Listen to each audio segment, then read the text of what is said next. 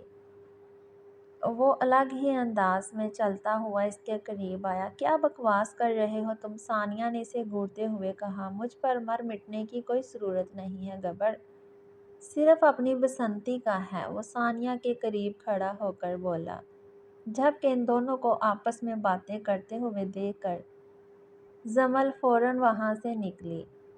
عجیب پاگل آدمی سے پالا پڑا تھا اس کا۔ وہ شیلا مطلب ثانیہ کو اوپر اچھا خاصا پسا آئی تھی، لیکن جو بھی تھا اچھا ہی تھا۔ ثانیہ اپنا کام کرنے کی بجائے اس کا پیچھا کیے جا رہی تھی، جو کہ بہت غلط بات تھی۔ وہ اس کی مدد سے اسے ہی ہرانا چاہتی تھی، جو جمل جنید خان مر کے بھی نہ کرے۔ شاذم جیسے ہی باہر نکلا، وردی میں ایک کانسٹیبل کو اپنی طرف بھاگتے ہوئے دیکھا۔ سر، میں آج چھٹیوں پر چلا جاؤں گا، اس لیے سوچا کہ یہ فائل وقت پر آپ تک پہنچا دوں۔ یہ لیجئے سر، اس کیس کی ساری ڈیٹیل اس فائل میں ہے۔ کون سی ڈیٹیل؟ شاذم نے فائل تھامتے ہوئے کہا۔ سر، میری چھٹیاں شروع ہو چکی ہیں، اس لیے میں آفس نہیں گیا، لیکن یہ فائل بھی آپ تک پہنچانا بہت ضروری تھا، اس لیے آپ کے گھر آ گیا۔ اب میں چلتا ہوں، وہ کہہ کر واپس جانے لگا۔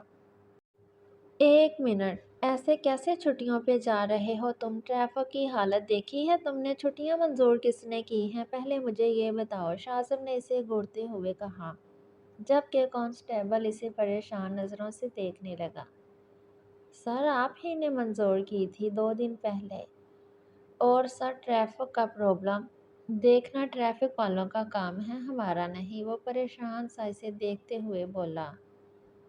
پر ایسے کیسے ٹریفک کا کام تمہارا نہیں ہے؟ تم پورے ملک کے محافظ ہو، تمہیں ٹریفک کا بھی خاص خیال رکھنا چاہیے۔ تمہیں آفیسر بنایا کس نے ہے؟ وہ اسے گھورتے ہوئے بولا، جبکہ کانسٹیبل کو سمجھ نہیں آ رہا تھا کہ اچانک ان کے سر کو ہو کیا گیا ہے۔ سر، لیکن ہم پولیس آفیسر ہیں، ٹریفک کا کیسے کر سکتے ہیں؟ وہ ٹریفک آفیسرز ہوتے ہیں، وہ بے بسی سے سمجھاتے ہوئے بولا۔ بڑی مشکل سے منظور ہوئی چھٹیاں اسے کینسل ہوتی نظر آ رہی تھی۔ اچھا، وہ ٹریفک آفیسرز ہوتے ہیں؟ سوری یار، مجھے کیا پتا، چلو آؤ تمہیں چائے پلاتا ہوں، شاذم نے مسکراتے ہوئے کہا۔ کانسٹیبل اس کا پل میں بدلتا ہوا روپ اور اسے مسکراتا دیکھ کر سمجھ چکا تھا اس کا سر آج پاگل ہو چکا ہے۔ نہیں سر، اب میں چلتا ہوں، اسے اس روپ میں دیکھ کر کانسٹیبل پریشانی سے بولا۔ ارے ایسے کیسے چلتا ہوں؟ چائے تو پی کے ہی جاؤ گے، اور آج تو میرے بابا کی سالگرہ ہے، میں کیک کھلاؤں گا، وہ اسے اپنے ساتھ گھسیٹتے ہوئے بولا۔ گھر کے اندر ہی بریک فاسٹ ٹیبل پر جاذم کو ناشتہ کرتے دیکھ کر وہ کبھی شاذم کو کبھی جاذم کو دیکھنے لگا۔ رفیق، خیریت؟ تم یہاں کیوں آئے ہو؟ رفیق کو اپنے گھر دیکھ کر جاذم اٹھ کھڑا ہوا۔ ارے تم جانتے ہو اسے، یہ میرا دوست ہے، آج ہی بنا ہے، تو سوچا اسے چائے پلا دوں۔ اماں سائیں 2 کپ چائے بنائیں میرے اور میرے دوست کے لیے۔ آ جا یار، تو دروازے پر کیا کر رہا ہے؟ شاذم نے زبردستی اسے اندر گھسیٹا، جبکہ جاذم خونخوار نظروں سے اسے گھور رہا تھا۔ یقیناً وہ اس سے صبح پانی والا بدلہ لے رہا تھا۔ رفیق ویسے بھی تمہیں بلانے والا تھا، وہ فائل تیار کر لی ہے، تم نے چھٹیوں پر جانے سے پہلے وہ فائل تم مجھے دے کر جانا، جاذم نے پروفیشنل انداز میں کہا۔ تو رفیق نے بے بسی سے فائل شاذم کے ہاتھ میں دیکھی، جو فائل کی مدد سے خود کو پنکھا کر رہا تھا۔ یہ والی فائل؟ لیکن یہ تو تم نے مجھے دی، اب تو یہ میری ہوئی، اور ویسے بھی میں دوستوں کی چیزیں لوٹاتا نہیں۔ شاذم نے مسکراتے ہوئے کپ اس کے ہاتھ میں پکڑایا۔ ہاں کیوں نہیں، تم ہی رکھ لو، یہ فائل 12 لوگوں کے قاتل کی ہے، اور ان ثبوتوں کی بنا پر اگر ہم اسے گناہ گار ثابت نہیں کر پائے تو ہو سکتا ہے 13ویں آدمی تم ہو، جاذم نے اسے کھلی آفر کرتے ہوئے کہا، اور اس کی مکمل بات سنتے ہی شاذم کے ہاتھ سے فائل چھوڑ کر جاذم کے ہاتھ میں آ گئی۔ چائے پیو، اور کسی کو پتہ نہیں چلنا چاہیے کہ تم نے میرے گھر میں کوئی پاگل آدمی دیکھا ہے۔ جاذم کا اشارہ شاذم کی طرف تھا۔ سر، آپ کا جڑواں بھائی بھی ہے، بالکل آپ کی طرح دکھتا ہے، میں تو پہچان ہی نہیں پایا کہ یہ آپ نہیں ہیں۔ ان کی تو آواز بھی آپ جیسی ہے، رفیق نے ہنستے ہوئے کہا۔ غلطیاں انسانوں سے ہی ہوتی ہیں، میرے باپ ماں سے بھی ہو گئی، جازم نے دل میں کہا تھا۔ رفیق کے جانے کے فوراً بعد شازم نے گاڑی نکالی جبکہ وہ آرام سے بیٹھ اخبار پڑھ رہا تھا۔ آج تاشا کے کہنے پر جازم نے چھٹی تو کر لی تھی لیکن تاشا جانتی تھی کہ وہ اپنے باپ سے کس حد تک خفا ہے۔ تم آج بھی نہیں چلو گے جازم؟ تاشا نے امید سے پوچھا۔ میں ایسے شخص کی قبر پر کبھی نہیں جانا چاہوں گا اماں صاحب، جسے اپنی اولاد سے زیادہ کردم شاہ کے ساتھ اپنی وفاداری پیاری تھی۔ میرا پیار میرے باپ کے لیے اس دن مر گیا تھا جس دن مجھے اس بات کا احساس ہوا کہ اس نے کردم شاہ کو بچانے کے لیے اپنی جان دے دی۔ اس نے ایک بار بھی نہیں سوچا کہ اس کے 3 بچے ہیں، اس کے بغیر نہیں رہ سکتے۔ اس نے ایک بار نہیں سوچا کہ اس کی بیوی اس کے بغیر کیسے رہے گی، اس کی بیٹی جو اس کے بغیر سوتی نہیں اس کے بغیر کیسے رہے گی۔ اس نے ایک بار نہیں سوچا کہ اس کا جازم اس کے سینے پر چڑھ کے سوتا تھا، اس کا شازم اس کے کندھے پہ بیٹھ کے اسکول جاتا تھا۔ نہیں اماں صاحب، میں اس شخص کی قبر پر نہیں جاؤں گا جس نے وفاداری کے نام پر اپنی فیملی داؤ پر لگا دی۔ جازم اپنی آنکھوں کے آنسو چھپانے کے لیے اخبار کو اپنے چہرے کے آگے کر چکا تھا۔ جب تاشا کو اپنے کندھوں پر ہاتھ محسوس ہوئے، چلے اماں صاحب، بابا صاحب انتظار کر رہے ہوں گے، شازم دلاسا دیتے ہوئے بولا اور اس کا ہاتھ تھام کر باہر لے آیا۔ جبکہ ان کے جاتے ہی جازم اخبار دور پھینک کر اپنے کمرے میں آیا۔ کھینچ کر دروازہ بند کرتا آ کر بیڈ پر لیٹ گیا۔ دل چاہا پھوٹ پھوٹ کر روئے، لیکن وہ رو نہیں سکتا تھا کیونکہ وہ مرد تھا، بہادر تھا، وہ زندگی کا ہر درد ہر تکلیف سہنے کو تیار تھا، لیکن پھر بھی ایک آنسو خاموشی سے اس کی آنکھ سے نکل کر تکیے کی طرف جانے لگا، لیکن اس سے پہلے ہی جازم نے آنسو کو صاف کر لیا۔ تاشا پریشان سی گاڑی میں بیٹھی تھی۔ یہ الفاظ اس نے پہلی بار نہیں سنے تھے۔ جنید کی وفاداری نے اس کی جان لے لی تھی لیکن پھر بھی اسے اپنے شوہر پر فخر تھا۔ کیا بات ہے، آج تو بڑی پیاری لگ رہی ہیں مسز جنید خان۔ اگر آج میرے بابا زندہ ہوتے تو آپ کو دیکھ کر ایک بار پھر بدمعاش بس ساری باتیں سوچتی ہیں نا تجھے۔ تاشا نے اپنے چہرے کی سرخی چھپاتے ہوئے اسے چمٹ لگائی۔ ارے مجھے کہاں یہ سب کچھ سوچتا ہے، میں تو آپ کو بس یہ بتانے والا تھا کہ بزنس سیٹ ہو گیا ہے میرا، انشاءاللہ 2-3 دن میں باقاعدگی سے کام شروع ہو جائے گا۔ تو پھر کیا خیال ہے، لڑکا آپ کا کام کاج والا ہو گیا ہے تو اس کی شادی کی بھی تیاریاں کرے۔ اس نے ایک آنکھ دبا کر تاشا کو ہنسنے پر مجبور کر دیا۔ پہلے جمل کی شادی ہوگی، پھر جازم کی شادی ہوگی اور پھر اینڈ پر تمہاری باری آئے گی، تاشا نے تفصیل سے بتایا جبکہ اندر ہی اندر اس کی حالت پر مسکرائے جا رہی تھی۔ یہ ظلم ہے۔ پچھلے 2 سال سے آپ کی لاڈلی بیٹی اس شاہ رخ خان کے پیچھے گئی ہوئی ہے، اس چڑیل نے تو شادی کرنے نہیں، میرا مطلب ہے جمل دیدہ جی نے شادی تو کرنی ہی نہیں۔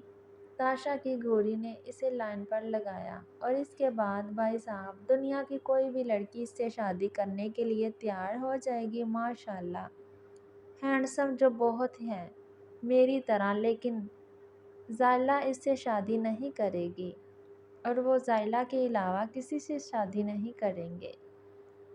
مطلب ان دونوں کے کوئی چانس نہیں ہے، خدا کے لیے میری بات آگے بڑھائیں، 1.5 سال ہو چکا ہے نکاح کو، شازم نے التجا کی تھی۔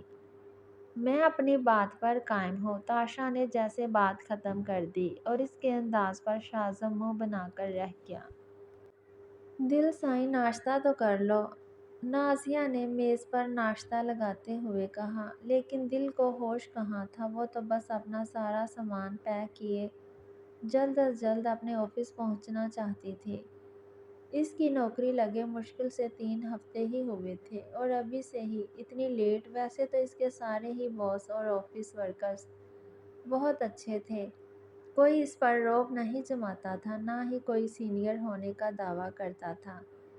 بلکہ سبھی اسے بہت پیار سے بات کرتے تھے، اچھے سے سمجھاتے تھے، لیکن پھر بھی وہ ان لوگوں کو اپنی طرف سے کسی قسم کی شکایت کا موقع نہیں دینا چاہتی تھی۔ پہلے ہی وہ اس کے لیے اتنا کچھ کر رہے تھے۔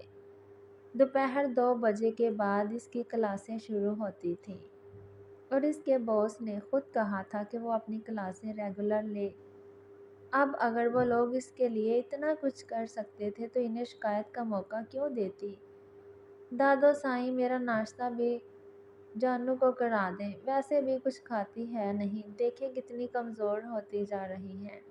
دل نے اپنا بیگ اٹھاتے ہوئے جانو کے ماتھے پر بوسہ لیا، جو منہ بنائے معصومیت سے اسے گور رہی تھی۔ دادو سائیں کو بول دیا کہ جانو کمزور ہوتی جا رہی ہے، تو مطلب اب وہ نظر کا چشمہ لگا کر اسے دیکھیں گی اور پھر بہت کھلائیں گی۔ پلیز سنبھال لینا، رات کو آتے ہوئے تمہارے لیے چاکلیٹ لاؤں گی، وہ اس کے کان میں سرگوشی کرتے ہوئے بولی، جس پر جانو نے نگاہ ٹیڑھی کر کے اسے دیکھا، پھر مسکرائی۔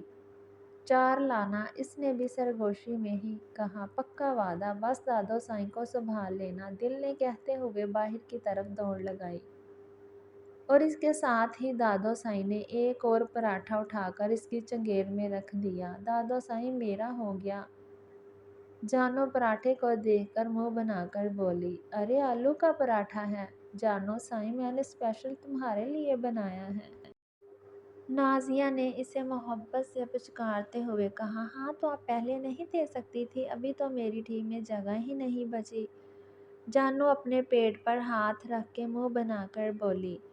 کبھی ایک نظر بے بسی سے آلو کے پراٹھے کو دیکھتی، پھر سامنے بیٹھی اپنی دادو سائیں، پیٹ میں جگہ نہ ہونے کے باوجود بھی وہ چنگیڑ آگے کرتے ہوئے اپنا فیورٹ آلو کا پراٹھا کھانے لگی۔ آلو سے بنی کوئی بھی چیز اس کی کمزوری تھی، یہاں تک کہ شاذم تو اسے آلو مقدم شاہ کے نام سے پکارتا تھا اور باقی سب کی تو وہ جانو سائیں تھی۔ اس کا اصل نام خرم مقدم شاہ تھا، یہ بات تو جیسے کوئی جانتا ہی نہیں تھا، جس کا وہ بالکل بھی برا نہیں مناتی تھی، بس شرما دیتی۔ خیر شرماتی تو وہ ہر بات پر تھی، شاہ خاندان کی چھوٹی سی ننھی سی گڑیا ہر کسی کے لیے اس کی جانو تھی۔ آج اسے کالج سے چھٹی تھی، پاکستان کا کوئی عالمی دن ہونے کی وجہ سے چھٹی تو دل کو بھی تھی، لیکن اسے پھر بھی آفس جانا پڑا اور نہ وہ دونوں آج بہت مستی کرنے والے تھے، یہاں تک کہ دل نے تو اسے اپنے ساتھ شاپنگ پر لے جانے کا بھی وعدہ کیا تھا۔ جانو سائیں، وہ میں کیا کہہ رہی تھی؟ اسے پراٹھا کھانے میں مصروف دیکھ کر نازیہ اپنی بات شروع کرتے ہوئے بولی۔ جانو نے ایک نظر ان کے چہرے کو دیکھا، پھر اپنا پراٹھا کھانے میں مصروف ہو گئی۔ بہرام سائیں، تم سے ایک بار، خرم نے ناشتے سے ہاتھ کھینچ لیے، جبکہ دادو سائیں وہیں خاموش ہو گئی۔ میرا ہو گیا ہے، مجھے تھوڑا اپنے کالج کا کام کرنا ہے، وہ بنا ان کی طرف دیکھے وہاں سے اٹھی اور اندر چلے گئی، جبکہ نازیہ نے بے بسی سے اپنے موبائل کو دیکھا، جہاں بہرام کی کال ابھی ابھی چل رہی تھی اور فون کی دوسری طرف بہرام مقدم شاہ اپنی چھوٹی سی بہن کی نفرت کو اپنے سینے میں اتارتا بے بسی سے اپنی آفس کی کرسی پر سر رکھ گیا۔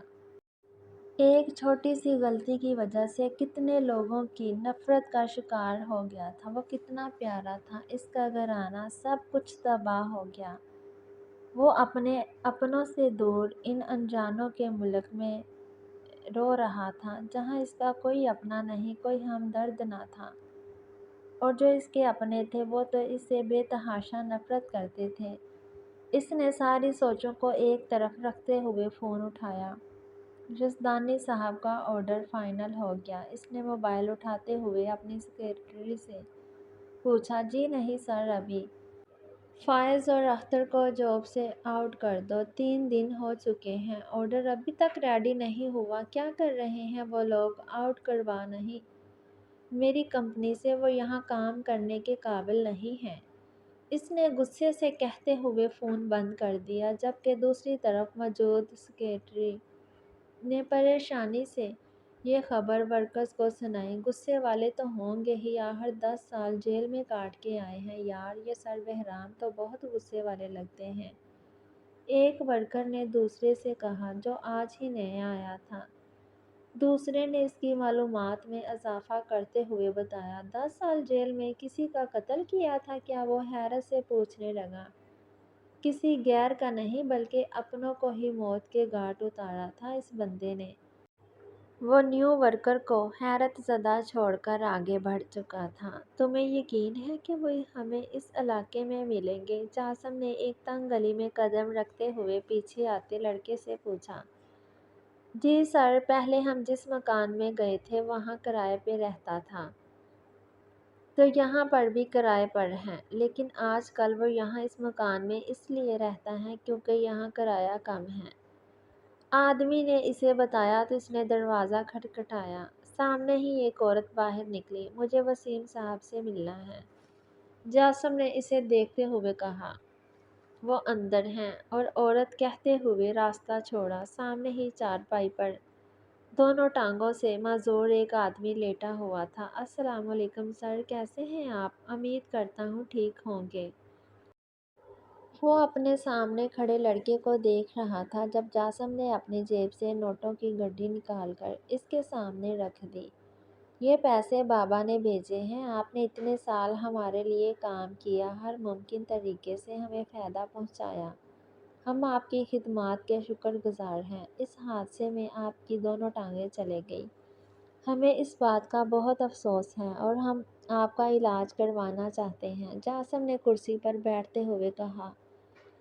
تو وہ مشکوک نظروں سے اسے دیکھنے لگا۔ آپ کے علاج میں جتنا بھی پیسہ خرچ ہوگا ہماری کمپنی کرے گی۔ اگر یہاں چاہتا تو کسی بھی ورکر کو بھیج کر یہ رقم آپ کو دلوا سکتا تھا، مگر میں خود یہاں اس لیے آیا ہوں تاکہ آپ کو بتا سکوں کہ آپ ہماری کمپنی کا کتنا اہم حصہ ہیں۔ وہ آدمی آنکھوں میں آنسو لیے اسے دیکھ رہا تھا۔ جب جاسم کھڑا ہوا، میں چائے، عورت نے کچھ کہنا چاہا تو میں آپ کے گھر اس دن آ کر پیوں گا آنٹی جی، جس دن آپ کے شوہر خود اپنے پیروں سے چل کر مجھے یہاں لائیں گے۔ فی الحال چلتا ہوں، بابا انتظار کر رہے ہوں گے۔ اس نے مسکراتے ہوئے دونوں کی طرف دیکھا اور باہر نکل گیا۔ شاہ صاحب، ہم مر کر بھی آپ کے ساتھ غداری نہیں کریں گے، آپ ہم پر شک کر کے ٹھیک نہیں کر رہے۔ داؤد اس کے سامنے بیٹھا اس کی میز پر کھانا کھا رہا تھا اور اس کا دعویٰ تھا کہ شاہ کے ساتھ غداری اس نے نہیں کی۔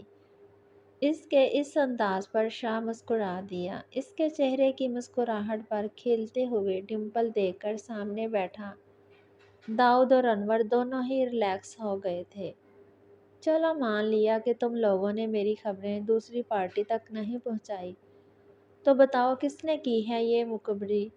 کس نے میری پارٹی کی ایک ایک بات دوسری پارٹی کو بتائی؟ جواب دو مجھے۔ وہ ان دونوں کو نظروں کے حصار میں لیے پوچھنے لگا۔ اب آپ سے غداری کرنے کی غلطی تو ہم مر کر بھی کبھی نہیں کریں گے، لیکن جس نے یہ حرکت کی ہے اسے ضرور ڈھونڈ نکالیں گے اور پھر جو سزا آپ کہیں گے وہی اسے دی جائے گی۔ انور نے بھرپور جوش سے کہا، ہم بالکل ٹھیک کہہ رہے ہیں انور، میں انہیں بہت بری سزا دوں گا، انہیں اپنے سامنے بٹھا کر زہر والا کھانا کھلاؤں گا اور پھر اینٹی ٹولس ان کے سامنے رکھوں گا، لیکن وہ اٹھا نہیں پائیں گے۔ اس نے مسکراتے ہوئے اپنی جیب سے ایک چھوٹی سی شیشی نکالی اور سامنے رکھ دی۔ وہ دونوں پریشان نظروں سے دیکھنے لگے۔ شاہ غلطی کرنے کا دوسرا موقع نہیں دیتا، بلکہ پہلے ہی موقع پہ سب کچھ چھین لیتا ہے۔ تم لوگوں کو کیا لگتا ہے شاہ جان نہیں پائے گا کہ اس کے ساتھ وفادار کون ہے اور غدار کون ہے؟ تم جب پہلی بار یہاں آئے تھے میں نے تم سے کہا تھا دائم شاہ سوری کے ساتھ غداری بہت مہنگی پڑتی ہے۔ داؤد نے اس کی بات سنتے سنتے اپنے گلے کو پکڑا جہاں کانٹے چبھ رہے تھے۔ شاہ صاحب، آپ نے ہمارے کھانے میں شاہ غداری کرنے والوں کو یہی سزا دیتا ہے۔ اس نے ٹیبل پر پڑی شیشی کھولی اور دیکھتے ہی دیکھتے شیشی کو دیوار پر دے مارا جس کے ہزاروں ٹکڑے ہو چکے تھے۔ وہ دونوں بے بسی سے اپنی گردن تھامے اپنی موت کا انتظار کرنے لگے۔ جب تیزی سے ایک لڑکا اندر داخل ہوا، سر میں نے ساری انفارمیشن نکالی ہے۔ بہرام شاہ کی ایک بہن بھی ہے، میں نام تو نہیں جانتا لیکن اس سال کالج میں ایڈمیشن لیا ہے۔ اس کی عمر 16 سال ہے اور شہر میں اپنی بہن اور دادی کے پاس رہتی ہے۔ اب آپ کے اگلے حکم کا انتظار ہے۔ لڑکے نے اسے دیکھتے ہوئے سر جھکایا۔ مار دو اسے، شاہ حکم دیتا آگے بڑھا۔ لیکن سر، کوئی لیکن ویکن نہیں، میرے اور بہرام شاہ کے بیچ اور کوئی نہیں آ سکتا۔ یہ جنگ اس کی اور میری ہے۔ جس طرح میں نے اپنے سارے اپنوں کو کھویا ہے، اسے بھی کھونا ہوگا۔ جس طرح سے میری اور اس کی کہانی ایک سی ہے، اس نے زندگی کے 10 سال جیل میں کاٹے ہیں، میری طرح سے بھی وہ سب کچھ مل رہا ہے جو میرے پاس ہے۔ فرق بس اتنا ہے کہ اس کے اپنے اب بھی زندہ ہیں اور میرے نہیں ہیں۔ بہرام شاہ کو کبھی خود سے آگے نکلتے نہیں دیکھ سکتا۔ ان کچروں کو اٹھا کر یہاں سے پھینک دینا۔ اس نے زمین پر پڑے 2 آدمیوں کی طرف اشارہ کیا جو اپنی موت کا انتظار کرتے ہوئے تڑپ رہے تھے، اور جلد از جلد بہرام شاہ کی بہن کو ٹکڑوں میں تقسیم کر کے میرے سامنے لاؤ۔ اس کا لہجہ ہر طرح کے جذبات سے عاری تھا۔ جاظم بیٹا، شام کو جلدی گھر واپس آ جانا، تمہارے ماموں اور ممانی ڈنر پر ہمارے گھر آ رہے ہیں۔ تاشا نے بتایا تو اس کے چہرے پر ایک چمک آئی۔ صرف ماموں اور ممانی؟ اس نے پوچھا تو تاشا مسکرائی۔ زیلا کے ایگزام ہونے والے ہیں اور ان کی تیاریوں میں بزی ہیں۔ تاشا نے زیلا کے نہ آنے کی وجہ بتائی تو باہر سے ایک اور آواز بھی آئی۔ اگر زیلا کو یہ پتہ چل گیا کہ یہاں انسپکٹر صاحب نہیں ہیں تو یقیناً وہ شام کو یہاں آئے گی۔ اگر آپ اپنا نورانی چہرہ رات دیر سے واپس لائیں تو زیلا بھی اپنا دیدار اپنی ہونے والی ساس اور دیور کو کروا کے جائے گی۔ لیکن افسوس، آپ اپنا چاند سا چہرہ کبھی کہیں بھول کر آتے ہی نہیں۔ ابھی شاظم بول ہی رہا تھا کہ جاظم نے ہاتھ میں پکڑا ہوا جوتا اٹھا کے باہر کی طرف پھینکا، جو اسے لگا تو نہیں لیکن منہ منظور بند کروا گیا۔ اماں صاحب، میں رات کو دیر سے آؤں گا، بتا دیجیے گا اپنی بھتیجی کو۔ وہ ایک نظر تاشا کو دیکھتا اسے خدا حافظ کہتا باہر نکلا اور جانے سے پہلے ایک زوردار کک شاظم کی ٹانگ پر ماری۔ انسپکٹر صاحب، یہ گدھوں والے کام چھوڑ دو۔ وہ بھی کہاں باز آنے والا تھا، پیچھے سے اونچی آواز میں بولا تو جاظم نے جاتے جاتے بھی اسے ایک گوری سے نوازا جسے وہ سراسر انداز کر گیا۔ اماں صاحب، میں کہہ رہا ہوں، میری معصوم کزن کی زندگی اس ہٹلر کے ساتھ برباد مت کیجیے گا۔ آخر کیا بگاڑا ہے میری معصوم کزن نے آپ لوگوں کا کہ اس ڈائناسور کے نام کی انگوٹھی اس بیچاری کو پہنا دی؟ وہ تاشا سے کہتا ہاتھ میں پکڑے فون سے کسی کو کال کر رہا تھا۔ ڈیئر کزن، آج شام کو اپنا دیدار کروا کے جانا۔ بہت دن ہو گئے ہیں تمہارے ہاتھ کی چائے نہیں پی، اور نہ ہی آج کل اماں صاحب پکوڑے بنا کے دیتی ہے۔ وہ کسی معصوم بچے کی طرح اس سے شکایت لگا رہا تھا۔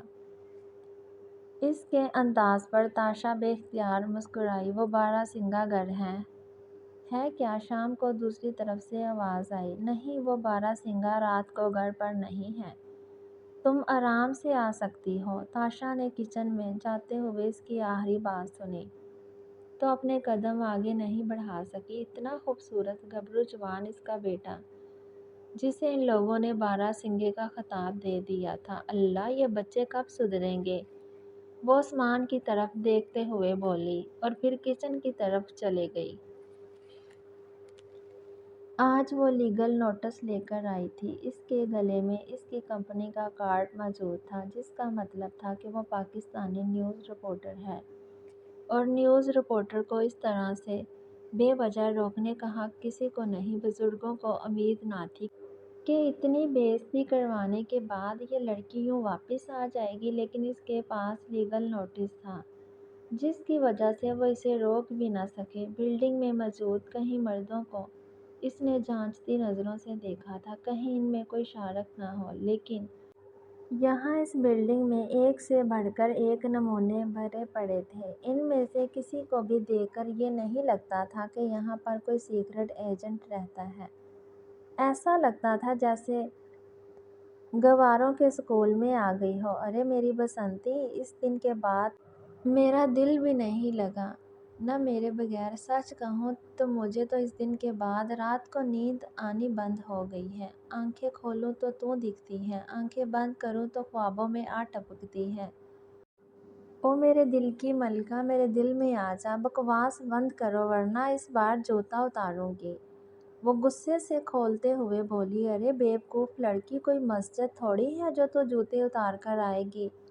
ایسے ہی آ جا میری پھول جھڑی۔ وہ اس کی بات سن کر برا منائے بغیر بولا، جبکہ اس کی بات پوری ہونے سے پہلے ہی جمل کا ہاتھ ایک بار پھر اس پر اٹھا تھا۔ اگر تم نے اور بکواس کی نا، دوسرے گال پر بھی ایسا ہی ایک رکھ کر لگاؤں گی، بدتمیز کہیں کا۔ نہ جانے تمہیں یہاں رہنے کی اجازت کس نے دی؟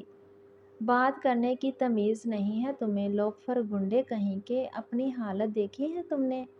ایسا لگتا ہے جیسے 10 دن سے نہائے نہیں ہو۔ 10 دن سے تو کیا، 10 سال سے نہیں نہائے ہوں گے۔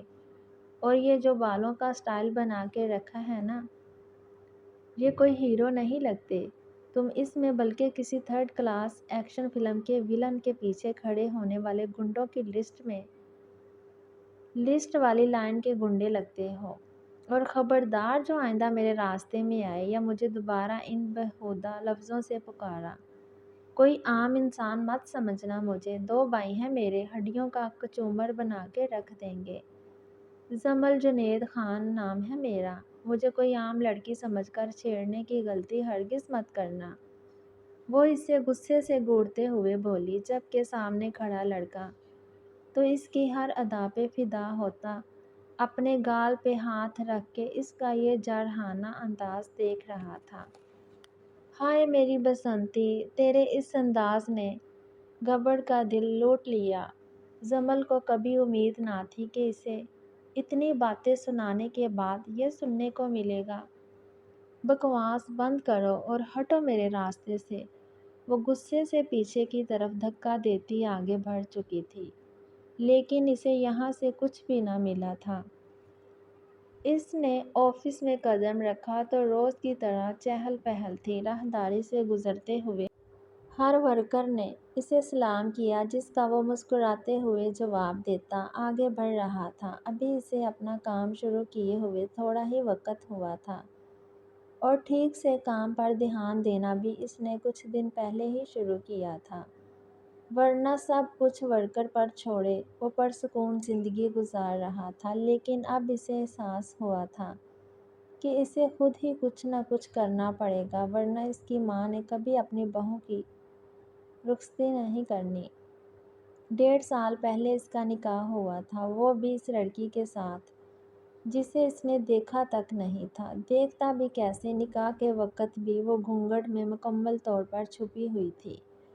بس اس نے کہہ دیا، جو میری ماں فیصلہ کرے گی میں اس فیصلے پر قائم رکھوں گا۔